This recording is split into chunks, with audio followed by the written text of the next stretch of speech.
Happy Saturday morning and welcome back to another Code Rhetoric with Tam Talk video. Today we're going to talk about some of the strategies and tips that I learned after taking my coding exam that probably would have helped me prior to my coding exam. But I'm going to share them with you. I share them with my coding students, my coding and coaching clients, and now I'm sharing with you. So let's get started. But first, let me apologize. And actually, I'm not really apologizing for my appearance. I am a mother, so running errands. But yeah, here we go. So the first thing that I want to talk about that I learned after taking my examination is how the books are set up, how the books are laid out or designed, or the pattern of the book. Now, I don't have coding books because, of course, we're in 2024 and we use technology, or I use technology now. But for those of you who do have coding books, I just use this book as an example. So, of course, this is not a coding book, but again, just an example. So the first book we're going to go into is your CPT book, which is your procedures, your surgeries, your evaluation and management services book. This is where you'll find the codes for those. And again, I call them the verbs because this is what you do, right? So if you go through each section of your book, such as the different system, like the musculoskeletal, the digestive, the respiratory, if you will really pay attention to the book or the setup, they always start at the top of the head and it works its way down to the bottom of the feet or to the bottom of that particular system. Again, it starts at the top and it works its way down to the bottom. And then in between that, as it starts from the top, it'll extend to the things or the extremities or whatever that are from the inward to outward. Okay, so for example, with the musculoskeletal system, it will start at the top of the head, which is the skull, and then it will end at the bottom of the feet or the toes, and then you get into your arthroscopy procedures and things of that nature. But if you go through your book and look at how each system is set up, you will realize that they all start at the top and it works its way down to the bottom. Okay, and so that's the first tip. The next one is knowing that it will always start from the inward and then it will work its way outward. So you will start with incisions, then you go to excisions, then you go to other procedures and things of that nature. So again, a good system to look at to see what I'm talking about is to go to your musculoskeletal system. And you'll see, again, it starts at the top, it works to the bottom, it starts with the incisions, and it works its way out to the excisions and things of that nature, fractures and all of that. And so if you take your time and you tab your book, that way you'll know how the book is set up or designed. So when you're taking your examination and you come across a question that has that requires a CPT response, then you will know how that book is set up, that section is set up, right? Yes, you're going to tab your book. I mean, that's normal because you have the tabs in the book so that you can tab your book. But if you take it a step further and understand how the section is set up, you will do well, right? So it'll just, like I said, the tabs will get you to the neighborhood, but knowing how the system is set up will get you to the front door of that particular code.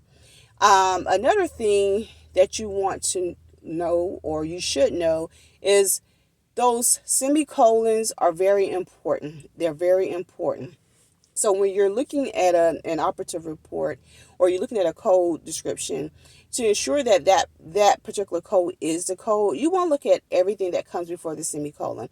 Everything that comes before the semicolon should be included, right? It should be included in that procedure.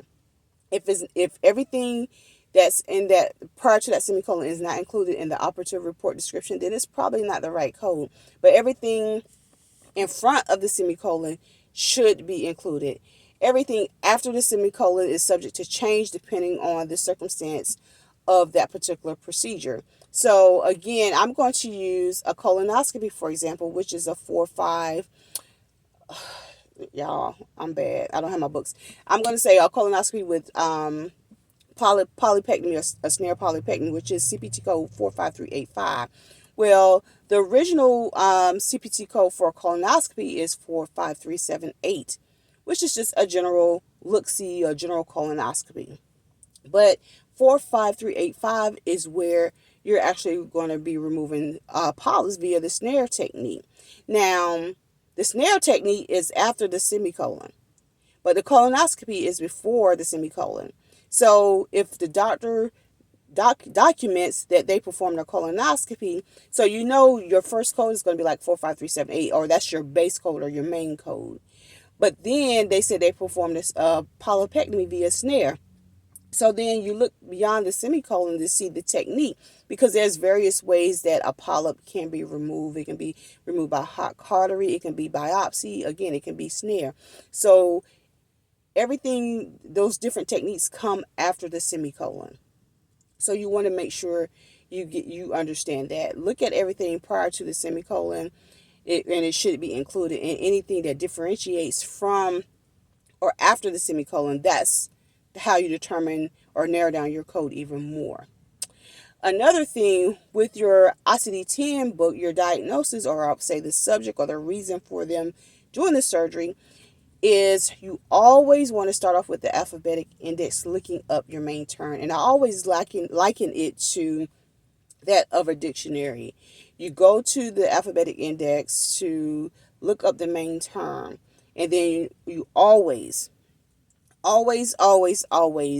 refer to the tabular list to get further clarification on your ICD-10 or your diagnosis code. And also there may be some further instructions regarding that code, which may include adding additional codes, or based upon the documentation in the note, you may have to expand your code, because the code, a diagnosis code, can go up to 7 digits, right?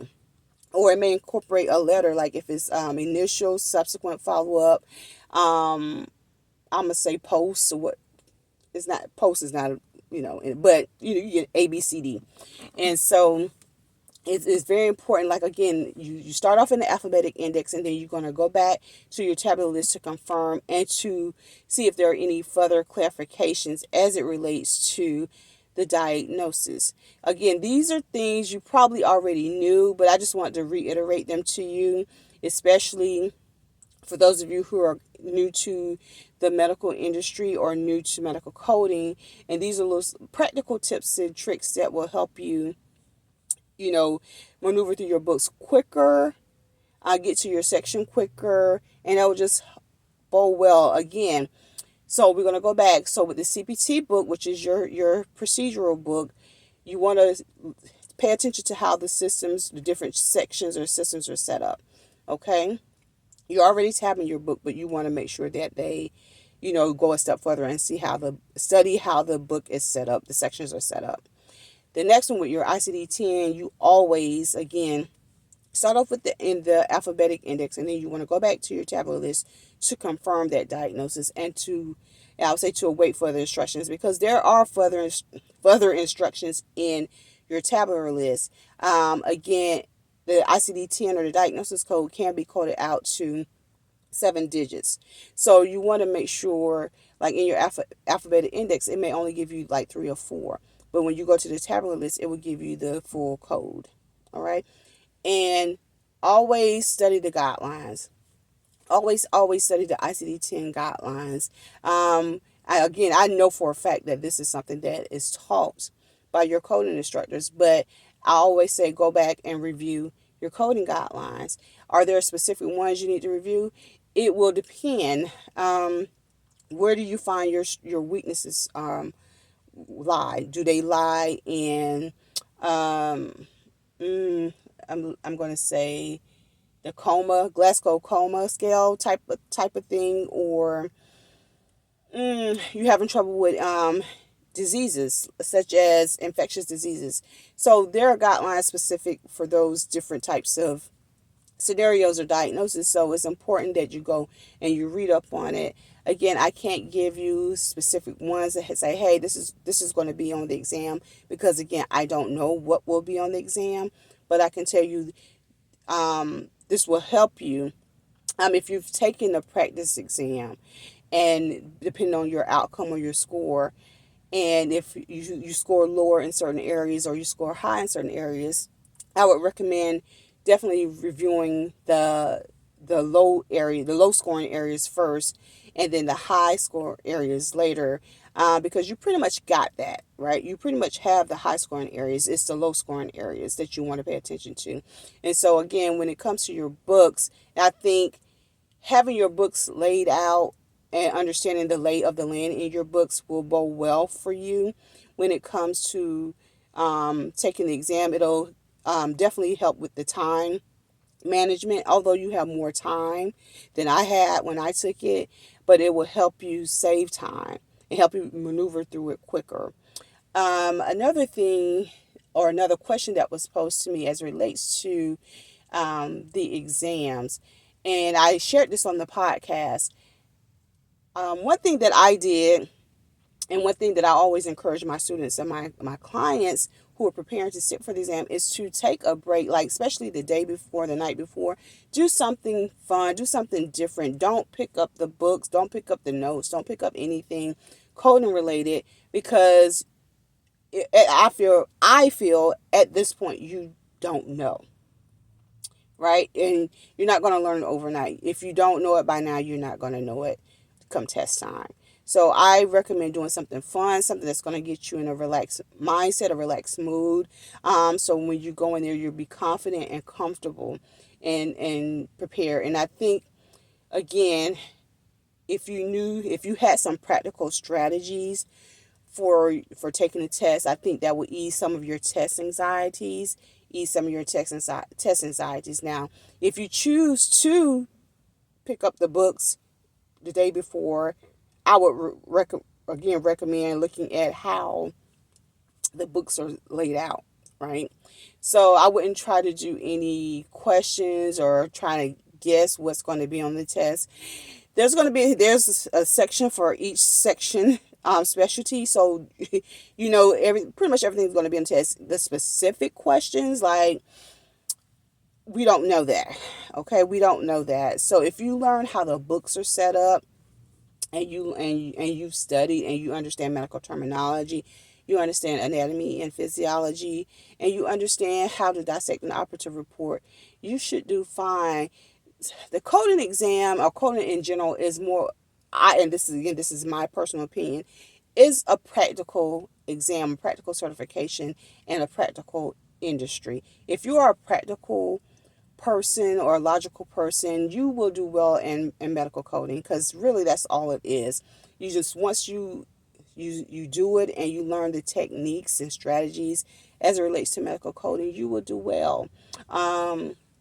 That's really all it is. Again, find practical ways to help you with the exam. And these are the tips that I know that were shared to me. Again, they were shared to me after I took the exam, and I wish I had known it prior. I mean, I passed the exam, but had I known it prior to, it would have been much better for me on the exam. And so now I'm sharing it with you. And like I said, I share it with my coaching students, my coding students and clients. And again, I'm sharing it with you. So so understand the lay of the land. It's almost like you're going to do a tour before you go for the I'm gonna say for an event, or before you, whatever, you go and you take a look at the land to see what it's about, to get your land, and you're getting the logistics of your upcoming event, upcoming event. So this is how you have to look at it. And so another thing that I share, and I think I may have shared this before in another video, but if not, I'll share it again. I look at coding as a complete statement. If your coding doesn't provide like a complete thought or a complete statement, then your coding is probably not complete. So for example, your ICD-10, which is your diagnosis codes, are your subject or your nouns, right? Why is the patient at the office? Why is the patient in the hospital? What's their diagnosis? That's the noun or the subject, right? Your CPT code is the verb. What are the doctors or the providers doing with your subject or noun? What are they doing with that? Okay. If you don't have a subject or noun or verb, then it's probably incomplete. Now, your modifiers are also, like, I call them adverbs, like they describe like additional things such as, okay, the doctor worked on the right hip. Okay, well, you're going to put the RT modifier because it's further describing the hip that the provider worked on. The toe modifiers, you may add like TA, the doctor worked on the left toe, the left great toe, right? And then there, like, it's not always necessary because the doctor won't always be working on the right hip or always working on the great toe. So, again, it's an adverb. It's needed if it's documented. If it's not documented, it's not needed. The same with HCPCS codes. HCPCS is more so the Medicare, I call it the Medicare screening services. So you'll find your G codes in there. So you'll find, and I'm going to use colonoscopy for example. A colonoscopy performed by a commercial payer, like for a patient who holds a commercial insurance plan like Blue Cross, you're going to find the procedure for a colonoscopy in the CPT book. If the patient has Medicare and they're in for like a screening or routine screening, the G code is going to be in HCPCS. So in your HCPCS, that's where your Medicare screening codes are located, and also your medicinal or your medicine codes are located in your HCPCS book as well. And just like with the modifiers, depending on what the scenario is or the question is on the exam, it may or may not ask about a drug. It may or may not ask about, a modifier. Okay, so if it doesn't ask about it, then you probably don't need it, but you definitely need a diagnosis and you definitely need a procedural code, right? And also keep in mind the test is multiple choice. So another thing that I would do is always look at the answers before I look at the question. Peruse the answers real quick and then look at the question, right? And that will tell you also if you may need to pick up a HCPCS code or a modifier. If you don't see a modifier, you don't see a HCPCS code on multiple answers, then the likelihood of it not being a requirement is probably good. I'm not saying that should be your go-to thing, but look at your answers first and then go to the question. And then because you've organized your book, then it'll help you get to your answer question quickly. It'll help you get to your codes quickly. So those are the strategies that I use. Not only did I use them on the exam, well, some of them anyway, but I use them in today's setting, right? Again, because I learned these strategies, or most of these strategies, hindsight of me taking the exam, and they bode well for me and have proven to be great, proven me much success in my coding career. So that's all that I have for this video, and I hope these tips and strategies help ease some of your test anxiety and help you prepare for the coding exam.